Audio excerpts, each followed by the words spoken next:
प्रार्थना। प्रार्थना एक सच्चे मन से की जाए तो उसमें कितनी शक्ति होती है वो मैं आपको इस कहानी के माध्यम से बताती हूँ। एक वृद्ध महिला एक सब्जी की दुकान पर जाती है। उसके पास सब्जी खरीदने के पैसे नहीं होते। वो दुकानदार से प्रार्थना करती है कि उसे कुछ सब्जी उधार दे दे, वो बहुत भूखी है। परंतु दुकानदार मना कर देता है। उसके बार बार आग्रह करने पर भी दुकानदार नहीं मानता। पर कुछ देर बाद जब वो वृद्ध महिला वहीं खड़ी होती है तो वो दुकानदार खींच कर कहता है कि तुम्हारे पास कुछ ऐसा है जिसकी कोई कीमत हो तो उसे इस तराजू में रख दो और मैं उसके बराबर की सब्जी आपको दे दूंगा। वृद्ध महिला कुछ देर सोच में पड़ जाती है क्योंकि उसके पास ऐसा कुछ भी नहीं होता जिसकी कुछ कीमत हो। कुछ देर सोचने के बाद वह महिला एक तुड़ा मुड़ा सा कागज का टुकड़ा निकालती है और उस पर कुछ लिखकर तराजू पर रख देती है। दुकानदार ये देखकर हंसने लगता है और सोचता है। फिर भी वह थोड़ी सी सब्जी उस तराजू पर रख देता है, किंतु उसे बहुत आश्चर्य होता है। कागज वाला टुकड़े का पलड़ा नीचे रहता है और सब्जी वाला ऊपर उठ जाता है।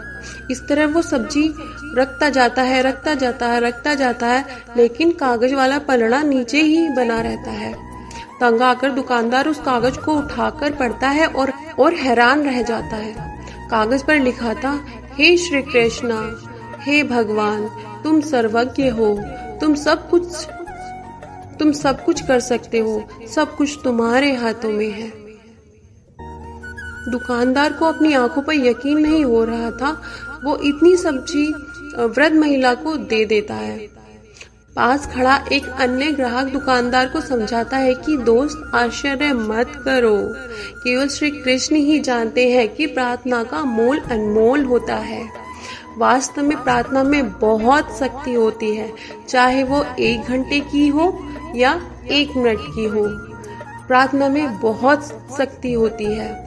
यदि सच्चे मन से की जाए तो ईश्वर अवश्य ही सहायता करते हैं, क्योंकि जहाँ एक ओर जगत पालक, रक्षक और संहारक श्री कृष्ण हैं, वहीं दूसरी ओर लाखों लक्ष्मी रूपेण और करोड़ों शक्ति स्वरूपा श्री राधे हैं। भक्तों पर अपनी कृपा करते ही नहीं बल्कि बरसाते भी हैं। बस प्रार्थना सच्चे मन से और सच्चे भाव से की होनी चाहिए।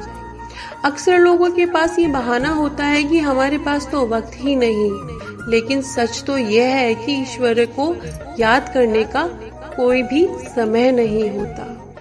तो आपने देखा कि प्रार्थना में कितनी शक्ति होती है।